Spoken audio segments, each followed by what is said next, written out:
Hi, ഞാൻ ആദ്യമേ തന്നെ ഒരു കാര്യം പറയട്ടെ. ഞാൻ ഈ പറയുന്ന കാര്യം നിങ്ങൾക്ക് ആർക്കും ഇഷ്ടപ്പെട്ടെന്ന് വരികയില്ല. എന്നാലും ഞാൻ പറയാം, നിങ്ങൾ വീഡിയോ തട്ടിമാറ്റി പോകുമെന്നും എനിക്കറിയാം. ഞാനുണ്ടല്ലോ ഇന്നലെ ഒരു വീഡിയോ കാണാനായിട്ട് ഇടയായി. അതുകൊണ്ടാണ് ഇപ്പം നിങ്ങളുടെ അടുക്ക വന്ന് ഞാൻ ഈ കാര്യം പറയുന്നത്. എന്താണെന്ന് ചോദിച്ചിട്ടുണ്ടെങ്കിൽ, നമുക്ക് അതുപോലെ മനസ്സിന് എനിക്ക് സന്തോഷം ഉണ്ടായി കേട്ടോ, അതുപോലെ തന്നെ സങ്കടം ഉണ്ടായ ഒരു കാര്യവുമുണ്ട്. അതിൻ്റെ അകത്ത് മെയിനായിട്ട് ഞാൻ പറയാം, വലിയവൻ്റെ വളർച്ചയും ചെറിയവൻ്റെ താഴ്ചയും. അതിൻ്റെ അകത്ത് എല്ലാവരുടെയും കണ്ണിൽ വലിയവൻ്റെ വളർച്ച മാത്രമേ കാണത്തുള്ളൂ. ഈ ചെറിയവൻ്റെ തളർച്ചയുണ്ടല്ലോ ആരും കാണത്തില്ല. ഇന്നലെ ഒരു പ്രമുഖനായ വ്യക്തിയുടെ വീടും അവൻ്റെ പരിസരവും സർവ്വ കാര്യങ്ങളും ഞങ്ങൾ കണ്ടു. ഞാൻ ടി വി യാദൃശ്യമായിട്ട് വെച്ചപ്പം കണ്ടതാകട്ടോ. കണ്ടപ്പം ഓൾറെഡി ഞാനും അത് ഫുള്ളായിട്ടിരുന്ന് കണ്ടു കഴിഞ്ഞിട്ടുണ്ടെങ്കിൽ എൻ്റെ ജീവിതത്തിൽ ഞാൻ കണ്ടിട്ടില്ലാത്ത ഒരു വീടും സംവിധാനങ്ങളും ഒക്കെ ആയതുകൊണ്ട് ഞാനും ഇരുന്ന് കണ്ടു. ഇപ്പോൾ ഉള്ള സോഷ്യൽ മീഡിയക്കാർ മുഴുവനും ഉള്ള ആൾക്കാർ മുഴുവൻ ഇങ്ങനെയുള്ള വലിയവരുടെ പുറകെയാണ് നടക്കുന്നത്. പക്ഷേ ചെറിയവൻ്റെ വീട്ടിലേക്ക് ഒന്ന് തിരിഞ്ഞു നോക്കുമോ, അവൻ്റെ ഇല്ലായ്മയും അവൻ്റെ ആവശ്യങ്ങളും മനസ്സിലാക്കുകയോ ഒന്നും ചെയ്യില്ല. എല്ലാവരും അല്ല കേട്ടോ, കുറേ ആൾക്കാർ ചെറിയവൻ്റെ കാര്യത്തിലും ഇടപെടുന്നവരുണ്ട്. ഇപ്പം കുറേ യൂട്യൂബർമാർ ഇറങ്ങിയിട്ടുണ്ട്. കുറേ ഭക്ഷണം വെച്ചുകൊണ്ടിരിക്കും, എന്നിട്ട് അതിൻ്റെ കൂടെ 500-ൻ്റെ നോട്ട് അല്ല 200, 100 എന്നുവെച്ചിട്ട് ചലഞ്ചാണ്. ഇത് കഴിക്കുന്നവർക്ക് 100 രൂപ തരും, അല്ല 200 രൂപ തരും, 500 രൂപ തരുമെന്ന്. അങ്ങനെയുള്ളവരോട് ഞാനൊന്ന് പറയട്ടെ, നിങ്ങളില്ലാത്തവർക്കൊന്ന് കൊടുത്തു നോക്കിക്കേ. അവരുടെ ആ ഒരു സന്തോഷം നമ്മൾ അങ്ങനെയുള്ളവരെ തേടി പിടിച്ച് ഒരു നേരത്തേത് കൊടുത്തു കഴിഞ്ഞിട്ടുണ്ടെങ്കിൽ നമുക്കതിൻ്റെ ഗുണമുണ്ടാകും. നമുക്ക് ഫോളോവേഴ്സിന് വേണ്ടിയിട്ടാണ് നമ്മളിതൊക്കെ ചെയ്യുന്നതെന്നറിയാം. ഫോളോ ചെയ്തവർക്ക് വേണ്ടിയിട്ടുമാണ് നമ്മൾ. അവസാനം ചോദിക്കും, നിങ്ങൾ എന്നെ ഫോളോ ചെയ്തിട്ടുണ്ടെങ്കിൽ നിങ്ങൾക്ക് ഞാൻ 1000 തരും, 2000 തരുമെന്ന് പറയും. ഫോളോവേഴ്സ് കൂടുന്നതനുസരിച്ചാണ് നമുക്ക് അതിൻ്റെ റീച്ച് കൂടി നമുക്ക് അതിനൊരു എമൗണ്ട് കിട്ടുന്നത്. അതൊക്കെ ശരിയായി, എങ്കിലും ഞാൻ എൻ്റെ ഒരു അഭിപ്രായം മാത്രം പറഞ്ഞതാണ് കേട്ടോ.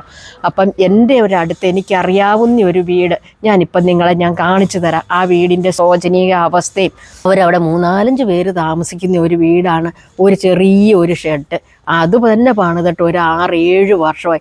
അന്ന് അത് പണിതപ്പം തന്നെ അവർക്കെങ്ങാണ്ട് 10-50,000 രൂപയോളം ആയെന്ന് പറഞ്ഞു. ഞങ്ങൾ സംസാരിക്കുന്നതാണ്, ഞാൻ ഇടയ്ക്ക് പോകുന്നതാണ്. എന്തെങ്കിലുമൊക്കെ ഹെൽപ്പ് ചെയ്യേണ്ടി വന്നാൽ ഞാൻ ചെയ്യാറുമുണ്ട്. കാരണം ഈ വീഡിയോ ഇപ്പോൾ അവരും കാണും. ഞാൻ അവരോടും കൂടെ പറഞ്ഞിട്ട് തന്നെയാണ്. പക്ഷേ എന്നാലും ഞാൻ ആളിൻ്റെ പേരോ കാര്യങ്ങളോ ഒന്നും ഞാൻ നിങ്ങളുടെ അടുക്കൽ പറയുന്നില്ല. ആ 50,000 രൂപയുടെ ബാധ്യത ഇപ്പോഴും അവർക്കൊരു 15,000 രൂപ ഇപ്പോഴും നിലനിൽക്കുകയെന്ന് പറഞ്ഞു. പലിശ കൊടുത്തു കഴിയുമ്പം മുതൽ കൊടുക്കാനായിട്ട് കാണില്ല. കുറേശ്ശെയൊക്കെ കൊടുത്ത് ഇപ്പോൾ ഒരു 15,000 രൂപയിൽ നിർത്തിയേക്കുവാന്ന് പറഞ്ഞു. അത് 15,000 കൊടുക്കാനില്ലാഞ്ഞിട്ട് അവർ പറയാത്ത ചീത്തയും അനാവശ്യങ്ങളും ഒന്നും ആ പെങ്കൊച്ചിനോട് പറയാത്തതൊന്നുമില്ലെന്ന് എൻ്റെ അടുക്കൽ പറഞ്ഞു. അപ്പം അവർ നോക്കുമ്പോൾ എന്നാണെന്നറിയാമോ, ഒന്നൊന്ന് പണിതെടുത്തുകൊണ്ട് വന്ന് അന്നന്ന് കഴിഞ്ഞു കൂടാനേ ഉള്ളൂ. ഒരാൾക്ക് പണിയുണ്ടെങ്കിൽ അടുത്ത ആൾക്ക് പണിയില്ല. പിന്നെ കുഞ്ഞുങ്ങളെ പഠിപ്പിക്കുന്നത് ഇതെല്ലാം കൂടെ വരുമ്പം കടങ്ങളൊന്നും തീരില്ല. എനിക്ക് കണ്ടിട്ട് സഹിക്കാൻ വയ്യ. അവർ ഈ അടുക്കളയുടെ സൈഡിന് ഇങ്ങനെ ഒരു മരം നിൽപ്പുണ്ട്. അതെല്ലാം കൂടെ ഒടിഞ്ഞ് വീണ് അവർ വിറകടുപ്പ് വെച്ചുകൊണ്ട് ഇതെല്ലാം ഇടിഞ്ഞ് പൊളിഞ്ഞ് നാശമായിട്ട് കിടക്കുക. വീടിൻ്റെ അകത്തോട്ടാണെങ്കിൽ ഒരു മഴ പെയ്താൽ ഉടനെ വെള്ളം ഇരച്ച് കയറും. ഒരു രക്ഷയില്ല. ദൈവമേ, ഈ ഇല്ലാത്തവൻ പണിയുന്ന ഒരു ബാത്റൂമിൻ്റെ കാശാകിയാൽ അവർക്കൊന്നും ഒരു സഹായിച്ചിട്ടുണ്ടെങ്കിൽ അവരുടെ ടോയ്ലറ്റും ബാത്റൂമും ഒക്കെ ലക്ഷക്കണക്കിന് വില വരുന്നതാണ്. അവരുടെ കിച്ചൺ, ബെഡ്റൂം, ഡ്രസ്സ്, ചെരുപ്പ് കണ്ടിട്ട് തന്നെ എൻ്റെ ദൈവമേ, ഷൂവിൻ്റെയും ചപ്പലിൻ്റെയും ഒരു എന്താ പറയുക, ഞാൻ ഒരു വൻ മല തന്നെയെന്ന് പറയാം ഇത്. അതുപോലെ വാച്ചുകൾ, എനിക്കറിയത്തില്ല ദൈവമേ. സംഭവം ശരിയാണ്, അവർ കഷ്ടപ്പെട്ടിട്ടും അധ്വാനിച്ചിട്ടും അവൻ്റെ ബ്രെയിൻ ഉപയോഗിച്ച് വർക്ക് ചെയ്തിട്ടും ഒക്കെയാണ് ആ മേഖലയിലോട്ട് എത്തിയത്. അതിൻ്റെ അകത്തൊരു കുശുമ്പോ ഇതോ ഒന്നും പറയുന്നില്ല.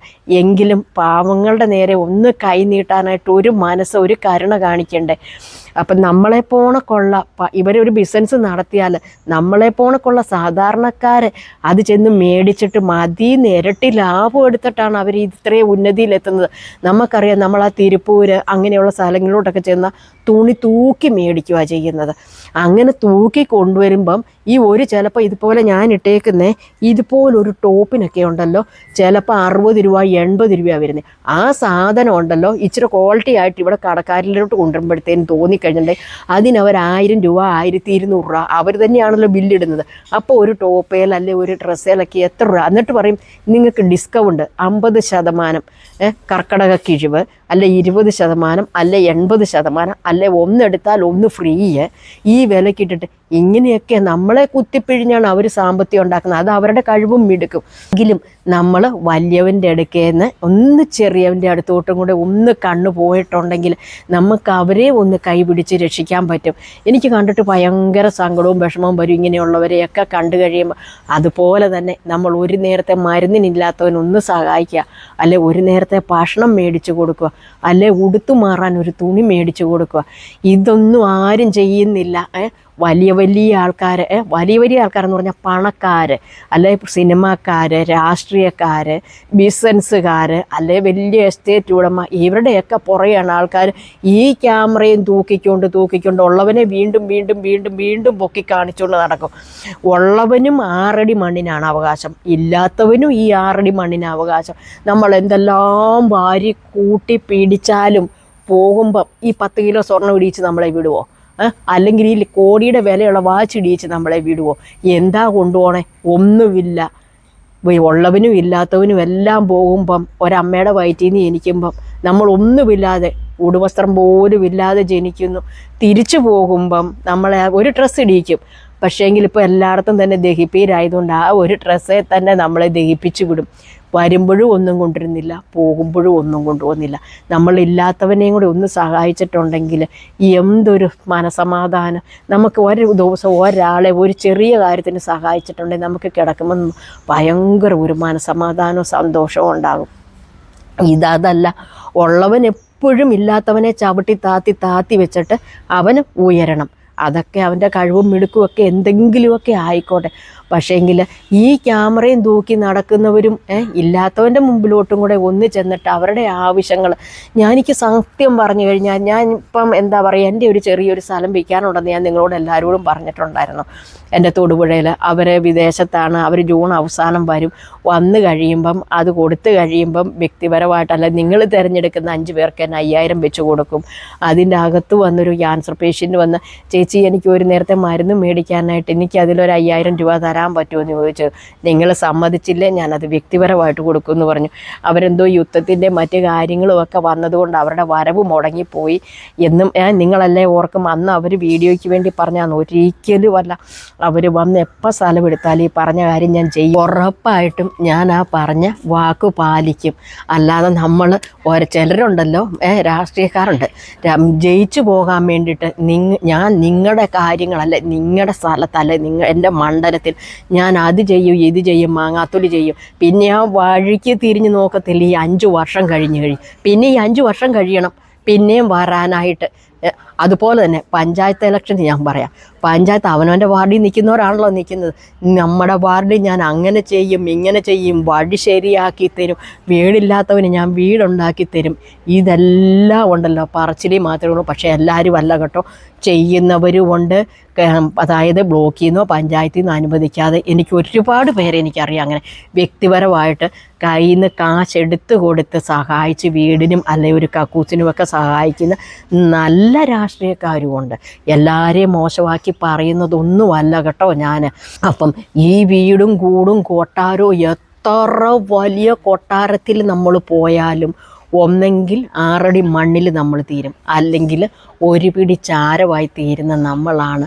അതിനു വേണ്ടിയിട്ടാണ് നമ്മൾ ഈ കഷ്ടപ്പെടുന്നതും ബുദ്ധിമുട്ടുന്നതും. ഇത്രയും കൂച്ചിക്കെട്ടി ഒതുക്കി പിറക്കി ആർക്കും ഒരു നേരത്തിനോലും വിട്ടുകൊടുക്കാൻ മനസ്സില്ലാതെ നമ്മൾ ചെയ്യുന്നത്.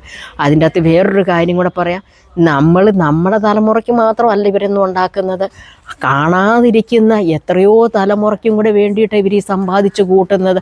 നമ്മുടെ കണ്ണിൽ കാണുന്ന അല്ല കഷ്ടപ്പാട് അനുഭവിക്കുന്ന അവർക്ക് വേണ്ടിയിട്ട് ഒരു നേരത്തെ ചെയ്തു കൊടുത്തിട്ടുണ്ടെങ്കിൽ എത്രയോ പുണ്യം ഉണ്ടാകും അല്ലേ. ഞാനീ പറയുന്നതൊന്നും എല്ലാവർക്കും ഒന്നും ഇഷ്ടപ്പെട്ടെന്ന് വരത്തില്ല, എന്നാലും എൻ്റെ മനസ്സിൽ തോന്നിയ കാര്യങ്ങളാണ് ഞാൻ നിങ്ങളുടെ അടുക്കൽ പറഞ്ഞത്.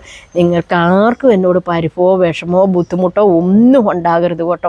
നമ്മുടെ കയ്യിൽ ഒരു 100 രൂപയേ ഉള്ളൂ ആർക്കെങ്കിലും ഒന്ന് കൊടുത്ത് സഹായിക്കാനുള്ളെങ്കിൽ നമ്മൾ അത് കൊടുത്ത് സഹായിച്ചാൽ മതി.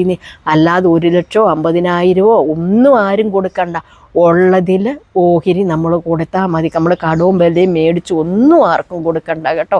അപ്പം നമ്മൾ ഇങ്ങനെയുള്ളവരുടെയും കൂടി ഒരവസ്ഥ ഇതുപോലെയുള്ള സോഷ്യൽ മീഡിയക്കാർ ഒന്ന് നിങ്ങളൊന്ന് പിടിച്ചിടണം കേട്ടോ. അവരുടെ ആ വീട് അവർക്ക് 50,000 ഉണ്ടാക്കിയത് അവരുടെ കഷ്ടപ്പാടനുസരിച്ച് അതിന് 50 ലക്ഷത്തിൻ്റെ വിലയാണ് അവർ ഓർക്കുന്നത്. ശരിയല്ലേ? ഉള്ളവൻ്റെ 50 ലക്ഷം, ഇല്ലാത്തവൻ്റെ 50,000 ഒരു പോണക്കാണ്. അപ്പോൾ ആ വീട് നമ്മളൊന്ന് കാണിക്കണം. അതിൻ്റെ അകത്ത് അവർക്കും ഒരു സന്തോഷം ഉണ്ടാകട്ടെ. അവരുടെ വീട് അവർക്ക് സ്വർഗമാണ്. ഈ വലിയ മണിമാളികയെ കഴിഞ്ഞും അവരുടെ ആ വീട് കിടന്നുറങ്ങുമ്പം അവർക്ക് സ്വൈര്യവും സ്വസ്ഥതയും സമാധാനവും ഉണ്ട്. മറ്റു കാര്യങ്ങളൊന്നും അവർക്ക് ചിന്തിക്കാനില്ല. ശരിയല്ലേ? എൻ്റെ ഈ അഭിപ്രായത്തോട് നിങ്ങളെല്ലാവരും യോജിക്കുന്നുണ്ടെങ്കിൽ കമൻറ്റ് ബോക്സിൽ വന്ന് കമൻറ്റ് ചെയ്യാൻ മറക്കല്ലേ. അപ്പം ഇതുപോലെ മറ്റൊരു വീഡിയോ ആയിട്ട് മറ്റൊരു ദിവസം നമുക്ക് വീണ്ടും കാണാം. Tata bye bye. ഓക്കേ.